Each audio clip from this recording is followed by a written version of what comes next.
Yes, in fact, and Brad can jump in. We had spoken at least 3 board meetings, I believe, in a row about the fact that we were going to go over in expenditures due to reclassifications, mostly of the student activity funds. And as you're aware, Steve, that was a significant finding on the previous audit, was to move all district expenditures over to the general ledger, which we did. A result of that was running over. We called down to Springfield in June. Here's the situation. At that point, I said, well, the fiscal year is over. Close your books and move on. We didn't get any clear direction at that time. In meeting with Brad and Kelly, certainly we don't foresee this as being an issue again, because we won't have those adjustments that are being made as a result of the audit findings. In our preliminary meeting with the auditors, we had corrected that deficiency. I don't know that they'll put this on the comment again as the result of this was caused by the correction in the accounting. Brad, anything to add to that?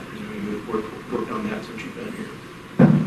Not really, other than, I did call down to confirm with ISBE, and basically at this point, any amendments would need to be filed no later than June 30th, so we would have had to act in that May meeting for, put it on display and all of that. So at this point, it's not possible. Prior to the final expenditures in June.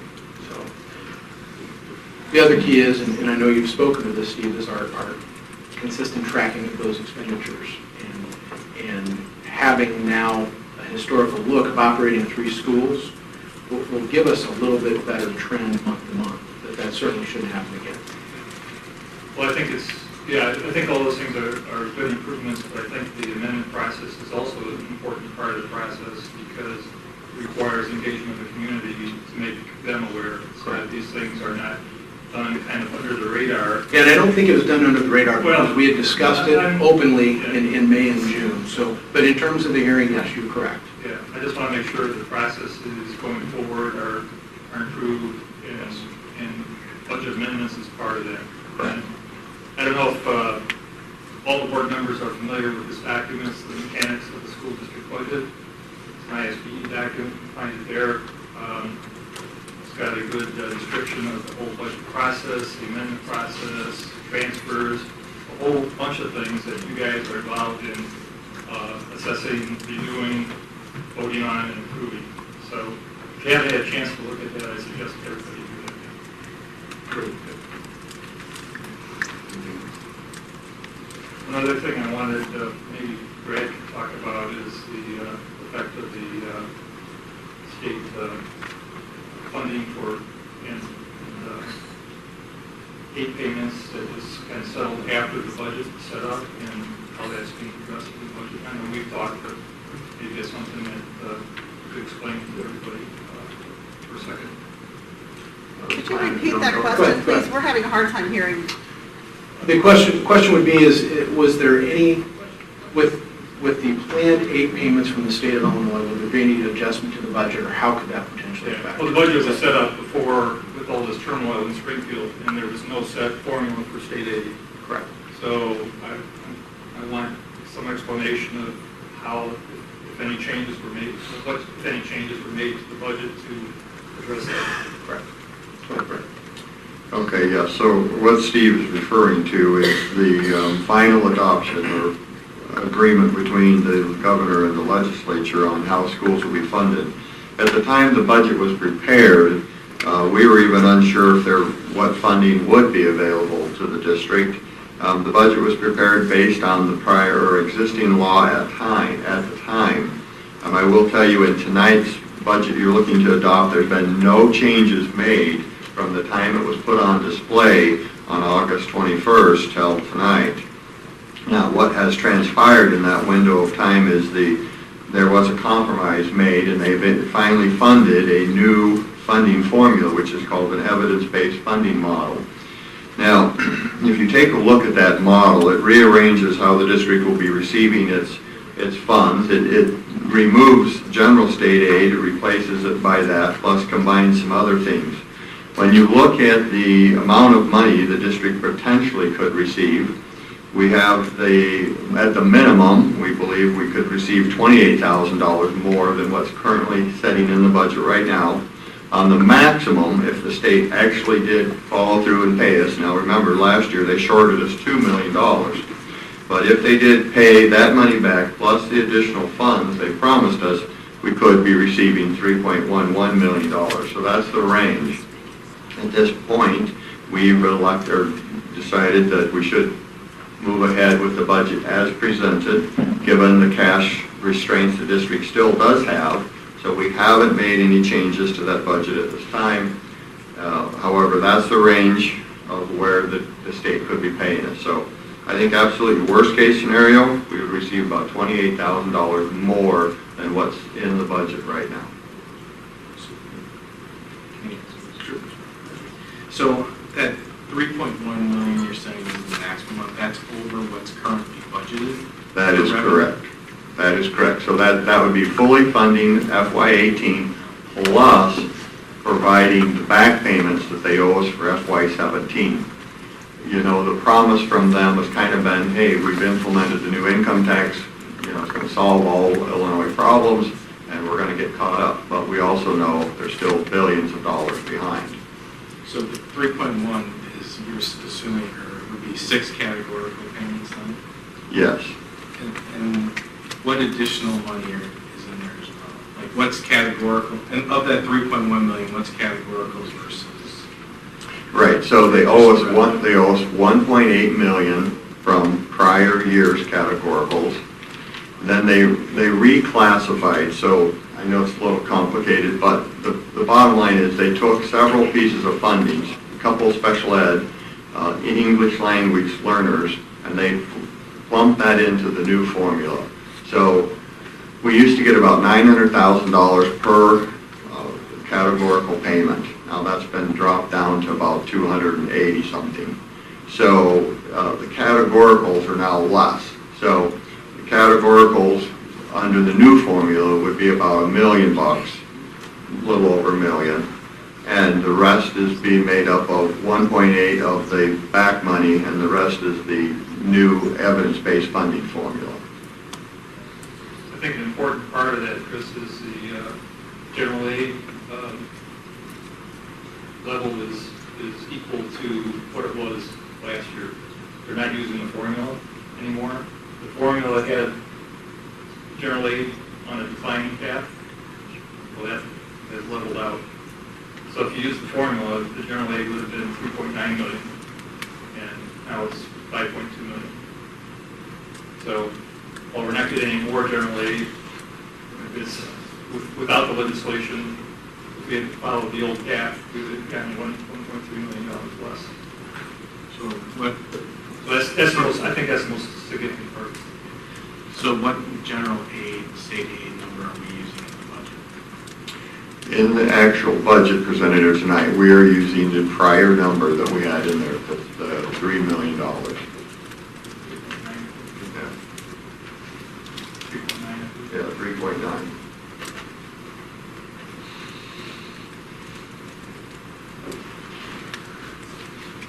And, I mean, the state underpaid us last year, but that was only the categoricals, correct? The general state aid was all paid. Right. So let me kind of restate an important part, okay? So what do I call the minimum scenario I see the state paying us? It's $28,000 different than that's in the current budget. What is that number? That number is one categorical from the prior year, which we already got, plus 100% of the new evidence-based funding model, which the state historically, when they rolled it into that category, if you will, this is kind of replacing, well, not kind of, it is replacing the old GSA. So these are bi-monthly payments, and the state has been very regular with those. So that's what would equate to, now it won't be in exactly the right hopper, but that's the amount of money that will be coming from the state. The state hasn't given us final direction on how that's to be recorded, if they're supposed to record it on the same line items that we did, you know, for the general categorical, and then special education, personnel, etc. I'm assuming because we have our requirement for special education to continue to provide equal or greater funding, I'm sure they're going to require us to break that down. So we're continuing to account for that, just like we did with the old payments.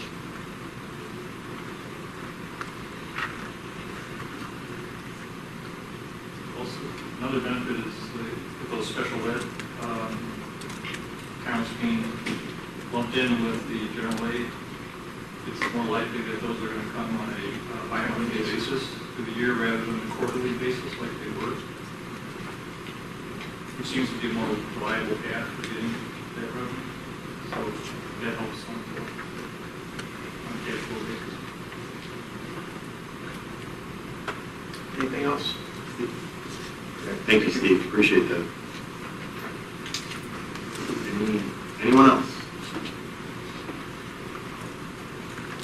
Okay. If not, I would entertain a motion to close the budget hearing for the fiscal year 2018 budget. Motion, is there a second? Second. Yeah. Okay, just again, at the risk of full disclosure here, Word Docs gives us the ability to vote electronically.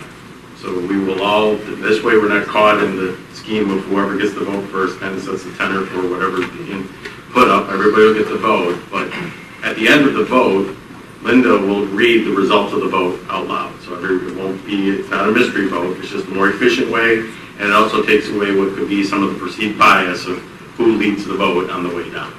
So, having said that, it looks like the voting is now over. The vote for item C2 is open.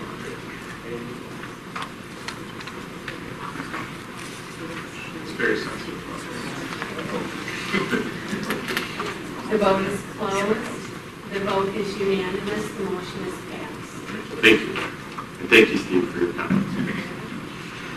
All right, we will move down the agenda. Next is the consent agenda. The consent agenda exists of approval of minutes from the August 17, 2017 meeting, the approval of the minutes from the August 31st, 2017 meeting, approval of the closed session minute summaries from 2001 to 2017 through June 30th, 2017, approval of payrolls from August 18th, 2017, September 5th, 2017, and September 20th, 2017. Didn't have a list until tonight.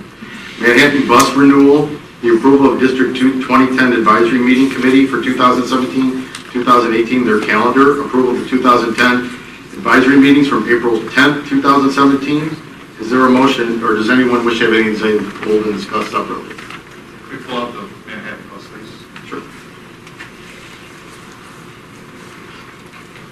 With the absence of item number 5, the Manhattan Bus Lease Renewal, is there a motion to accept the consent agenda? There's a motion, is there a second? Second.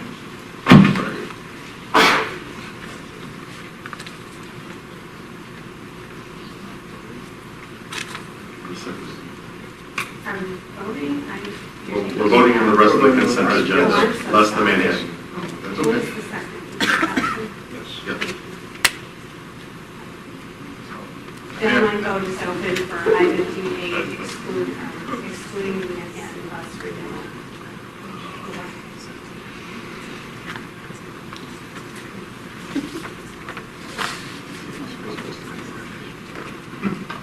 Sorry for throwing that. So we're waiting for, You have to hit the upper left-hand corner. Upper left-hand corner of your mouse pad. Upper left-hand corner of your mouse pad. Thank you. okay. The vote is closed. The vote is unanimous. Thank you. Item number 5, Manhattan Bus Lease Renewal.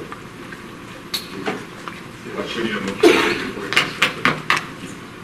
No, I don't know. Yeah, Yeah, we're gonna have to approve. have to approve it, so go ahead, motion, second, discuss. I'll motion it. We have a motion, is there a second? Second. There's a motion and a second. I have a question. So there was an error, according to the report, when was the error discovered? It was discovered when they were in the process of discussing discussing and making the arrangements for returning